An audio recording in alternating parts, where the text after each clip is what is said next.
ட்ரம்ப்புக்கு இருக்கக்கூடிய ego clash. உலகத்துல எந்த தலைவர்கிட்டனாலும் ட்ரம்ப்பால பேச முடியும், கம்யூனிட்ட போய் பேச முடியாது. அவர் வாழ்க்கையில அவர் இதுவரைக்கும் பேசாத ஒரு நபர் உலக தலைவர்னா அது கமினி தான். கமினி அவர்களுக்கு மட்டும் இறுதி அஞ்சலி அப்படிங்கிறது செலுத்தப்படவே இல்லை. காரணம் என்னன்னா, அந்த இஸ்லாமிக் ரெவல்யூஷனை கட்டி எழுப்பிச்சது அவர் தான். அப்போ அவருக்கான அந்த அஞ்சலி அப்படிங்கிறது ஒன்று ட்ரம்பினுடைய மரணமா இருக்கும், இல்லாட்டி நெதன்யாகுவினுடைய மரணமா இருக்கும்.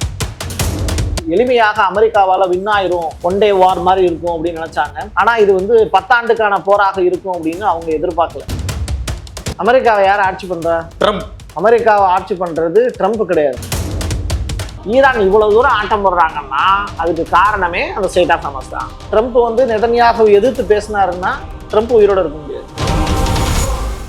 தமிழகத்தின் பல எம்பி எம்எல்ஏக்களின் வெற்றிக்கு வித்திட்ட கிங் 360 தேர்தல் வியூக சாப்ட்வேர் 2026 புதிய வாக்காளர்களின் அப்டேட் விவரங்களுடன் உங்கள் தொகுதியில் உங்கள் வெற்றிக்கு வித்திடுகிறது. உங்கள் வாக்காளர்கள் தொகுதி, பூத், ஆண், பெண், வயது என பல வகைகளில் ஒரே நொடியில் உங்கள் விரல் நுனியில் bulk WhatsApp, bulk voice call, viral தேர்தல் பிரச்சாரங்கள், ட்ரெண்டிங் செய்திகள் என கிங் 360 தேர்தல் வியூக பணிகள் குறித்த விவரங்களுக்கு உடனடியாக இணைந்திடுங்கள். பத்திரிகையாளர் பிரசாத் அவர்கள் இணைகிறார்கள். வணக்கம் சார். வணக்கம் தமிழ்வா. எப்படி இருக்கீங்க சார்? நலமா இருக்கேன், நீங்க எப்படி இருக்கீங்க? ரொம்ப நல்லா இருக்கேன். காலத்தின் கருணையால தொடர்ந்து இன்றைக்கு தமிழ்நாட்டில் இருக்கக்கூடிய, இந்தியாவில் இருக்கக்கூடிய பாமர மக்கள் உட்பட இந்த போரை பற்றி, இஸ்ரேல், ஈரான், அமெரிக்கா போரை பற்றி நாளும் வருகிற செய்தியை கவனிக்கிறாங்க, ரொம்ப இயல்புல. பட் அவர்களுடைய இயல்பில் இந்த போரை அவர்கள் பார்ப்பது என்பது ஈரான் தரப்பில் நியாயம் இருப்பதாகவும், தொடர்ந்து அமெரிக்கா தான் இந்த போருக்கும் கலகத்திற்கும் பிரதானமாக இருப்பதாகவும் பார்க்கப்படுது. உண்மையாகவே இஸ்ரேல், ஈரான், அமெரிக்காவுடைய இந்த போருக்கான, யுத்தத்திற்கான மைய கரு எது? நம்ம அதுல இருந்து தொடங்கணும். மையக்கரு அப்படிங்கிறது என்ன? ஆயில் தான், வளம் தான், எண்ணெய் வளம் தான். எண்ணெய் வளம் தான் பிரச்சனை. அதை தாண்டி ட்ரம்ப்புக்கு இருக்கக்கூடிய ஈகோ கிளாஷ். உலகத்துல எந்த தலைவர்கிட்டனாலும் ட்ரம்ப்பால பேச முடியும், கம்யூனிட்ட போய் பேச முடியாது. அவர் வாழ்க்கையில அவர் இதுவரைக்கும் பேசாத ஒரு நபர் உலக தலைவர்னா அது கமினி தான். இப்ப அவரும் செத்து போயிட்டாரு. அவர் ஈரான் மக்கள் அவர் வீர மரணம் அடைந்ததாக சொல்றாங்க. இன்ன வரைக்கும் அவருடைய ஃபினரல் அப்படிங்கிறது நடைபெறவே இல்லை, இறுதி அஞ்சலி அப்படிங்கிறது. மற்ற தலைவர்கள்லாம் அடுத்தடுத்து செத்து போயிட்டாங்க. ஆனா அவங்களுக்கெல்லாம் ஃபினரல் வச்சு மக்கள் அவங்கள வழி அனுப்பி வச்சுட்டாங்க. சரி. ஆனா கமினி அவர்களுக்கு மட்டும் இறுதி அஞ்சலி அப்படிங்கிறது செலுத்தப்படவே இல்லை. காரணம் என்னன்னா, அந்த இஸ்லாமிக் ரெவல்யூஷனை கட்டி எழுப்பிச்சது அவர் தான். அப்ப அவருக்கான அந்த அஞ்சலி அப்படிங்கிறது ஒண்ணு ட்ரம்பினுடைய மரணமா இருக்கும், இல்லாட்டி நெதன்யாகுவினுடைய மரணமா இருக்கும். அப்படி பார்க்கப்படுதான், அப்படி விரும்புறாங்களா? அதைத்தான் அவங்க விரும்புறாங்க. சரி. அது எதை வச்சு நம்ம உறுதிப்படுத்துறோம் அப்படின்னா, அங்கிருந்து கிடைக்கக்கூடிய பேட்டிகள் மூலியமா. ஒரு செய்தியாளனா நம்ம அங்க மக்களுடைய பார்வை என்ன அப்படின்னு சொல்லி பார்க்கும்போது, அங்கிருந்து பேசக்கூடிய ஃபாரின் மினிஸ்டர்ஸ், வெளியுறவுத்துறையில இருந்து கிடைக்கக்கூடிய தகவல்கள், இதெல்லாம் வச்சு பார்க்கும்போது அவங்க பேசக்கூடிய விஷயம் நெதன்யாகுவுக்கு மரணம், அமெரிக்காவுக்கு மரணம், இந்த வார்த்தைகளை தான் பயன்படுத்துறாங்க அவங்களுடைய நாடாளுமன்றத்திலேயே. தொடர்ச்சியா அவங்களுடைய விருப்பம் அப்படிங்கிறது ரிவர் டு சி அப்படிங்கிற வார்த்தை.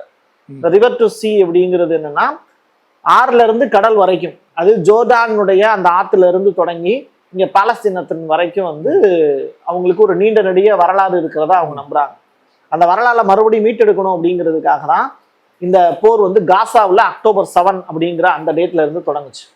அதற்கு பிறகு உலகம் பார்க்க ஆரம்பிச்சாங்க, பாலஸ்தீனை கவனிக்க ஆரம்பிச்சாங்க, காசாவினுடைய ஸ்ட்ரிப்பை கவனிக்க ஆரம்பிச்சாங்க.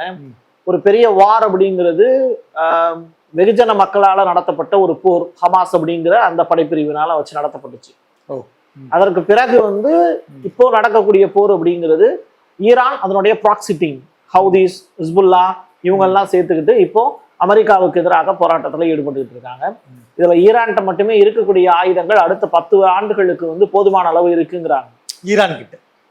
அப்படி இருக்கும்போது இந்த வார்ல எளிமையாக அமெரிக்காவால வின் ஆயிரும் அப்படின்னு அவங்க நினைச்சாங்க, ஒன் டே வார் மாதிரி இருக்கும் அப்படின்னு நினைச்சாங்க. ஆனா இது 10 ஆண்டுக்கான போராக இருக்கும் அப்படின்னு அவங்க எதிர்பார்க்கல.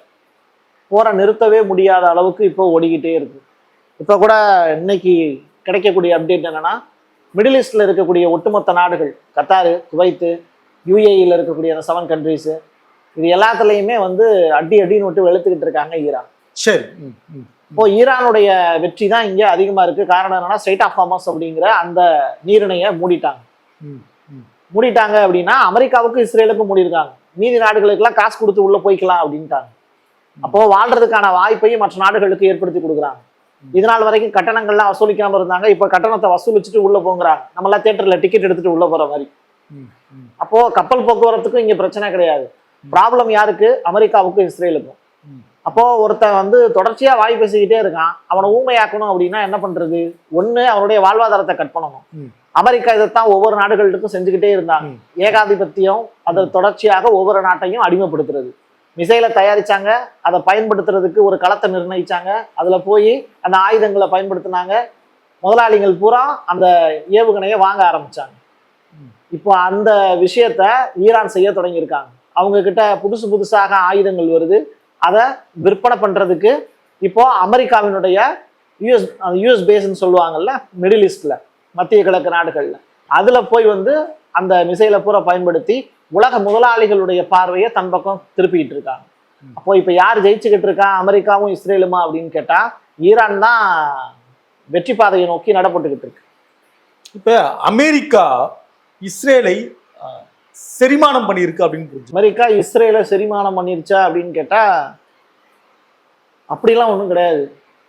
இஸ்ரேல் தான் அமெரிக்காவை செரிமானம் பண்ணிருக்கு. எப்படி எப்படின்னா நடந்துகிட்டு இருக்கக்கூடியதை நீங்க சம்பவங்கள்லாம் பார்த்தீங்கன்னா, இஸ்ரேல்ல ஒரு தலைவர் இருக்காரு. அவர் அந்த தலைவர் சொல்லிதான் இந்த போரே நடக்கிறதாக ஒரு செய்திகள் சொல்லுது. சரி, நெதன்யாகு சொல்லிதான் ட்ரம்ப் வந்து இந்த போர் செய்யறாரு. அப்படி இருக்கும்போது உங்க கேள்விக்கான பதில் அதான இருக்க முடியும். இப்ப ஒருத்தரை எதிர்த்து நின்று களத்துல அழிக்கிறதுன்றது ஒரு யுக்தி, இல்ல அவங்களை அரவணைச்சு கொள்வது என்பது இன்னொரு யுக்தி. இதுல வந்து அமெரிக்கா இஸ்ரேலை எப்படி கையாளுதுன்னு நான் கேட்கிறேன். என்ன மாதிரியான உதவிகளை பண்றாங்க? தன்னகப்படுத்துறதுக்கான நோக்கமாக இருக்குமா, இல்ல ஈரானை வீழ்த்துவது என்பது நோக்கமாக இருக்குமா? இஸ்ரேலை பயன்படுத்து நான் இன்னும் கூர்மையா பண்ற கேள்வின்றது அதுதான். தன்னகத்தை இஸ்ரேலை கொண்டு வரணும்ன்றது இலக்கா, அல்லது இஸ்ரேலை அடித்தளமாக வைத்து ஈரானை அடிப்பது என்பது இலக்கா? அமெரிக்காவை யார் ஆட்சி பண்றா? ட்ரம்ப். அமெரிக்காவை ஆட்சி பண்றது ட்ரம்ப் கிடையாது. அங்க ஐபாக் அப்படின்னு சொல்லிட்டு ஒரு டீம் இருக்கு. ஏஐபிஎஸ்சி அப்படின்னு சொல்லிட்டு ஒரு டீம். சரி, அந்த டீம் வந்து யாருக்கு கட்டுப்பாட்டு இருப்பாங்கன்னா யூதர்களுக்கு கட்டுப்பட்டு இருப்பாங்க. அந்த யூதர்களுக்கு கட்டுப்பட்டு இருக்கக்கூடிய அந்த டீம் தான் அமெரிக்காவில் அடுத்த பொசிஷன்ல யார் வந்து உட்காரணும், அவங்க நமக்கு சிறந்த அடிமைகளா இருப்பாங்களா அப்படிங்கிறத யோசிச்சு முடிவெடுப்பாங்க. அப்படிப்பட்ட அந்த ஐபாக்கை கட்டி ஆள்றது யாருன்னு கேட்டீங்கன்னா நெதன்யாகுங்கிற அந்த தனி மனுஷன், அவங்களுக்கு பின்னாடி இருக்கக்கூடிய அந்த லிகுட் அப்படிங்கிற கட்சி. ரைட்டா? அப்போ இங்க அமெரிக்கா உலகத்தினுடைய பெரிய சக்தின்னு சொல்றாங்க. ஆனா அவங்களையே கட்டுப்பாட்டுக்குள்ள வச்சிருக்கிறது யாருன்னா யூதர்கள் பிளஸ் இந்த லிகுட் கட்சியை சேர்ந்தவங்க தான். இவங்க தான் அமெரிக்காவே கட்டுப்பாட்டுல வச்சிருக்காங்க. அப்ப இங்க யாரு பெரிய ஆளு? அமெரிக்காவா இல்ல யூதர்கள் வாழக்கூடிய இஸ்ரேல்? அதான் மக்கள் தான் முடிவு பண்ணுவாங்க. கூர்த்திட்டுறாங்களோ ட்ரம்ப்ப, அப்படி புரிஞ்சுக்கலாம். ட்ரம்ப்பை கூர்த்திட்டுறாங்களா ஈரானுக்கு? ட்ரம்ப்பை வந்து குட்டையில தள்ளுறதுக்கான எல்லா வேலைகளுமே நடந்துருச்சு. அவர் ஏற்கனவே 2 தடவை வந்து பென்சில்வேனியாவில் ஒரு தடவை அட்டாக் பண்ணாங்க. அதுக்கு பிறகு சைபர் கிரைம் அட்டாக்லாம் நிறைய நடந்தது. இதை தாண்டி வந்து ட்ரம்ப்பினுடைய அந்த கடைசி நிமிடம் அப்படிங்கிறதும் ட்ரம்ப்புக்கு இருக்கு அப்படிங்கிறத ஈரான் நம்புறாங்க. அதான் கூர்த்திட்டுறாங்கன்னு சொன்னீங்க, இல்லை குட்டையில தள்ளுறதுக்கு தானே எல்லா வேலையும் தான் செய்யறாங்க. அதுதான் இஸ்ரேலுடைய அஜெண்டா. நீங்க வந்து ட்ரம்ப் வந்து நெதன்யாகு எதிர்த்து பேசினாருன்னா ட்ரம்ப் உயிரோட இருக்க முடியாது. அவர் ஈரானுக்கான எதிரி இல்லை, இஸ்ரேல் தான் வந்து எதிர்த்து பேசிட்டாங்க அப்படின்னா ஆளை போட்டு தள்ளிடுவாங்க. இதுதான் ஈரான்ல இருக்கக்கூடிய தலைவர்களுடைய வரிசையா பட்டியலிட்டீங்க அப்படின்னா அவங்க எதிர்த்து போராடுறதுக்கு முடிவு பண்ணாங்க. அதனால இஸ்ரேல் வந்து வரிசையா அவங்கள கொலை செஞ்சாங்க. இதே ஈரானும் இஸ்ரேலுக்கு வந்து சப்போர்ட்டா இருந்திருந்தாங்க அப்படின்னா இந்நேரம் மிடில் ஈஸ்ட்ல அண்ணன் தம்பிங்களுக்கு இடையில வந்து பஞ்சாயத்தே வந்திருக்காது, 2 பேரும் சந்தோஷமா இருந்திருப்பாங்க.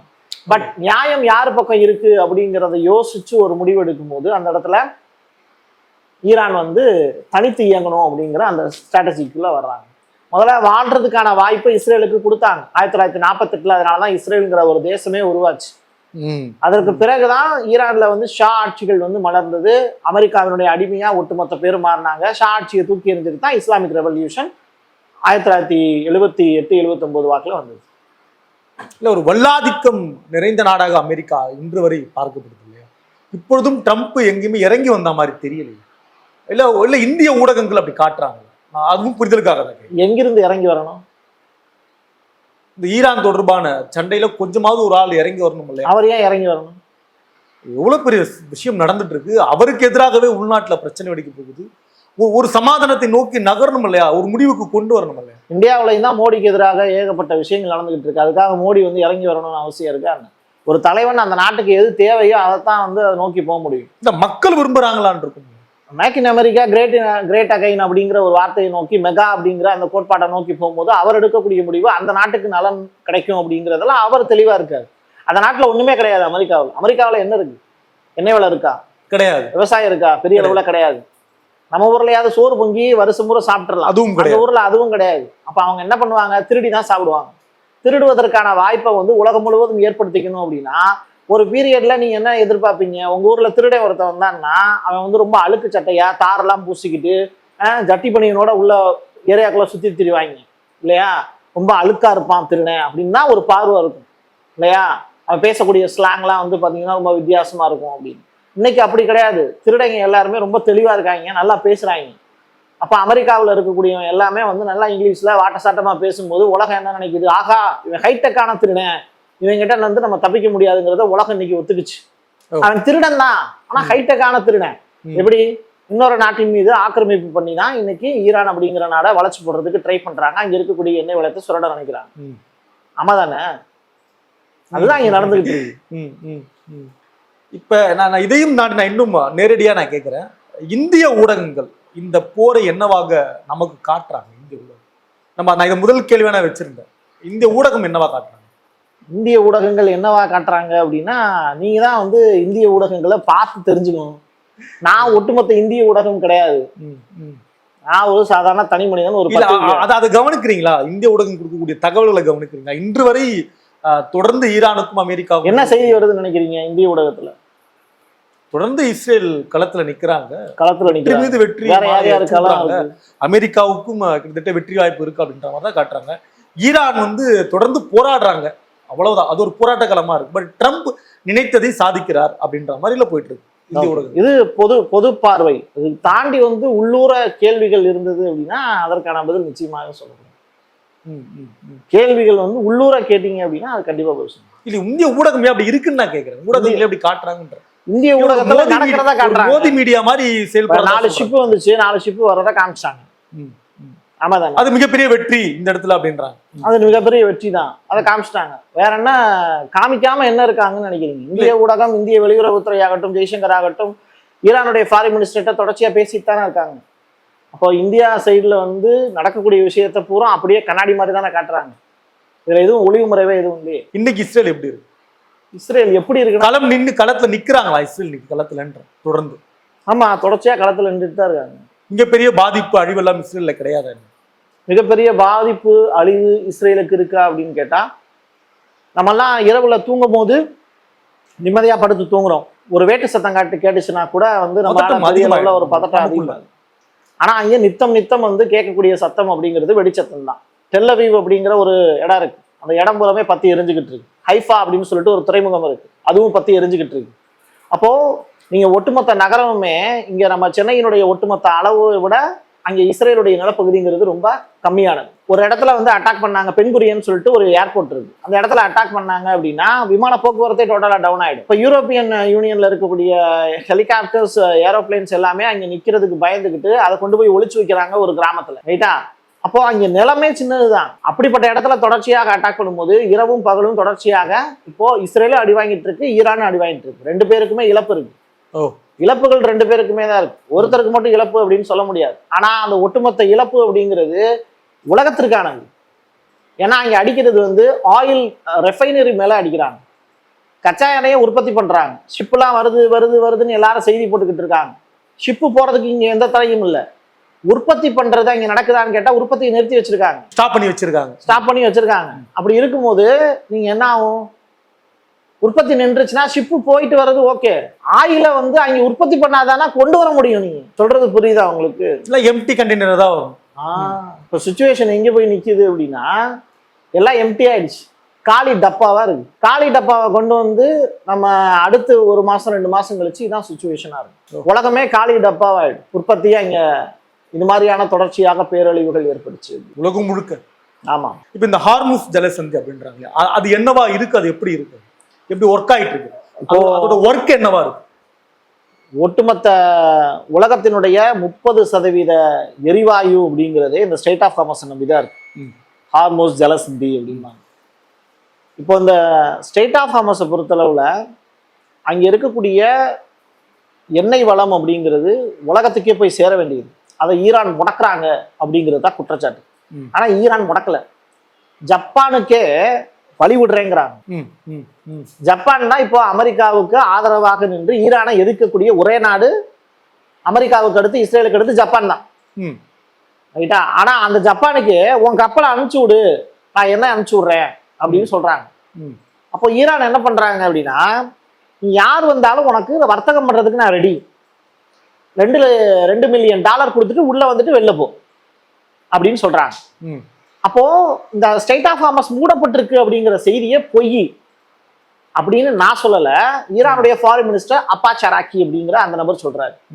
அப்போ அவர் சொல்லக்கூடிய விஷயத்துல இருந்து நமக்கு ஒரு பத்திரிகையாளராக நமக்கு புரியக்கூடிய விஷயங்கள், அடுத்த ஸ்டெப் என்னன்னு சொல்லி தேடி போய் பார்த்தா அந்த ஸ்ட்ரெய்ட் ஆஃப் ஹார்மஸோட முக்கியமான ஒரு விஷயமே கார்க் அப்படின்னு சொல்லிட்டு ஒரு தீவு இருக்கு. அந்த தீவு தான் இந்த ரிஃபைனரி சொன்னேன்ல, அதுல ரொம்ப முக்கியமானது. இதய துடிப்பு மாதிரி அப்படின்னு அதான் வந்து ஒட்டுமொத்த இதய துடிப்பே. அப்போ அது என்ன, அதையும் வந்து ஈரானுக்கு ஆப்போசிட்டா அதை மாத்திரணும், அதை கைப்பற்றணும் அப்படின்னு யுஏஇங்கிற போர்ட்டை யூஸ் பண்றாங்க. யுஏஇ யுனைடெட் அரபு எமிரேட்ஸ்னு ஒரு நாடு இருக்கு இல்லையா, அதனுடைய போர்ட்டை பயன்படுத்தி அங்கிருந்து அந்த கார்க் தீவை அடிக்கிறாங்க. ஏர் ஸ்ட்ரைக் நேரடியா வந்து அட்டாக் பண்றதுக்கும் தரைப்படையும் ரெடி பண்றாங்க. அப்போ வெவ்வேறு ஆங்கிள் இந்த எண்ணெய் ஆலைகள் மீதும் நீங்க சொன்ன அந்த ஸ்ட்ரெய்ட் ஆஃப் ஹார்மஸ் தான் அவங்களுடைய நோக்கமா இருக்கு. இதை எப்படியாவது கைப்பற்றிட்டோம் அப்படின்னா ஈரானையே அடிமைப்படுத்திடலாம். அதுதான் அமெரிக்காவினுடைய அடிப்படையான திட்டம். இப்போ நீங்க கேட்கக்கூடிய பாயிண்ட்டுக்கு நான் விட்டேன்னா, அப்போ ஒரு ஸ்ட்ரெய்ட் ஆஃப் ஹார்மஸ் அப்படிங்கிற அந்த இடம் தான் அமெரிக்காவோட இலக்கு. ஈரான் இவ்வளவு தூரம் ஆட்டம் போடுறாங்கன்னா அதுக்கு காரணமே அந்த ஸ்ட்ரெய்ட் ஆஃப் ஹார்மஸ் தான் அப்படின்னு நினைக்கிறாங்க. ஸோ அதுதான் வந்து அடுத்த கட்ட திட்டமாக இருக்கு. அதை நோக்கி தான் வந்து USS ட்ரிபோலி அப்படின்னு சொல்லிட்டு ஒரு கப்பல், அந்த கப்பல்ல வந்து ஒரு 5000 வீரர்களை அனுப்பிச்சு விடுறாங்க. அது ஈரானுடைய கடல் எல்லையில இருந்து ஒரு 250 கிலோமீட்டர் தள்ளி நிற்குது. அது எப்போ உள்ள என்ட்ராக போகுதுங்கிறத வெயிட் பண்ணிட்டு இருக்காங்க. இதை பார்த்துட்டு இருக்க அமெரிக்கா வந்து தரப்படை உள்ள இறக்குனா பிரச்சனை ஆயிரும்னு சொல்லிட்டு டியாகோ கார்ஜியா அப்படின்னு சொல்லிட்டு யூகேல ஒரு பிளேஸ் இருக்கு, சரிங்களா? அந்த பிளேஸை வந்து பயன்படுத்தி இப்போ ஈரானை வந்து அட்டாக் பண்ணலாம் அப்படின்னு சொல்லி முடிவுக்கு வராங்க. இது சம்பந்தமா போர்லயே பங்கெடுக்க மாட்டேன்னு சொன்ன யூகே என்ன பண்றாங்க, யூகேவுடைய பிரைம் மினிஸ்டர் அந்த போர்ல பங்கெடுத்துக்கிறதுக்காக அந்த டியோகா கார்ஜியாவை நீ எடுத்துக்கோங்க அப்படின்னு சொல்லி இப்போ வாடகைக்கு விட்டார். இப்போ அந்த வாடகைக்கு எடுத்த அமெரிக்கா என்ன பண்ணுவாங்க, டியோகா கார்ஜியா வந்து ஈரான் மேல அட்டாக் பண்ணுவாங்க. அதை தடுக்கிறதுக்கு ஈரான் என்ன பண்ணியிருக்காங்கன்னா 2 புதிய ஏவுகணைகளை இப்போ விட்டுருக்காங்க. அது 4000 கிலோமீட்டர் தாண்டி வந்து பயணம் செய்யக்கூடியது. அதை வந்து டியோகா கார்ஜியா மேல இப்போ ஏவிருக்காங்க. அது சாம்பிள் பீஸ் அப்படிங்கிறாங்க. அது இன்னும் ஏற்படுத்தக்கூடிய தாக்கம் அப்படிங்கிறது 2000 கிலோமீட்டரை தாண்டி ஈரானால ஏவுகணையே இல்லைன்னு சொன்னவங்க இன்னைக்கு 4000 கிலோமீட்டர் ஏவுகணை வந்து அதால தாண்டி போக முடியும் அப்படின்னு சொன்ன உடனே ஒட்டுமொத்த உலகத்திற்குமே பெரிய ஷாக்கா இருக்கு. அப்போ இவ்வளவு ஏவுகணை சக்தி ஈரான்கிட்ட இருக்கு அப்படிங்கும்போது இதெல்லாம் கால்குலேட் பண்ணாம நம்ம போர்ல இறங்கிட்டோமே அப்படின்னு அமெரிக்காவும் இஸ்ரேலும் இப்ப வருத்தப்பட்டுக்கிட்டு இருக்கு. இன்னைக்கு ட்ரம்ப் வெளியிட்டு இருக்கக்கூடிய அந்த ட்ரூத் சோசியல்ங்கிற பக்கத்துல கூட அவர் சொல்லியிருக்கக்கூடிய விஷயம், போரை எப்படி நிறுத்துறதுன்னு எனக்கு தெரியல, அங்க போய் யாருக்கிட்ட பேசுறதுன்னு தெரியல, தலைவர்களை கூட கொண்டுட்டோம், ஆனா அங்கே யார்கிட்ட போய் பேசினா இந்த போர் நிற்கும் அப்படின்னு தெரியல, யாரும் பேசவே வரமாட்டாங்கன்னு ரொம்ப வருத்தப்பட்டு பேசுறாரு. இப்ப சொல்லுங்க, போர்ல தோற்றது அமெரிக்காவா ஈரான்? கேள்வியா இருக்கு, பதில்கள் இன்னும் கிடைக்கல. எப்ப கிடைக்கும்? போர் முடிஞ்சதுக்காக அவங்க அறிவிச்சதுக்கு அப்புறம் கிடைக்கும். தொடர்ந்து பேசலாம். நன்றி. நன்றி தமிழ்நாடு. தமிழகத்தின் பல MP MLAக்களின் வெற்றிக்கு வித்திட்ட கிங் 360 தேர்தல் வியூக சாப்ட்வேர் 2026 புதிய வாக்காளர்களின் அப்டேட் விவரங்களுடன் உங்கள் தொகுதியில் உங்கள் வெற்றிக்கு வித்திடுகிறது. உங்கள் வாக்காளர்கள் தொகுதி, பூத், ஆண், பெண், வயது என பல வகைகளில் ஒரே நொடியில் உங்கள் விரல் நுனியில் bulk WhatsApp, bulk voice call, viral தேர்தல் பிரச்சாரங்கள், ட்ரெண்டிங் செய்திகள் என கிங் 360 தேர்தல் வியூக பணிகள் குறித்த விவரங்களுக்கு உடனடியாக இணைந்திடுங்கள்.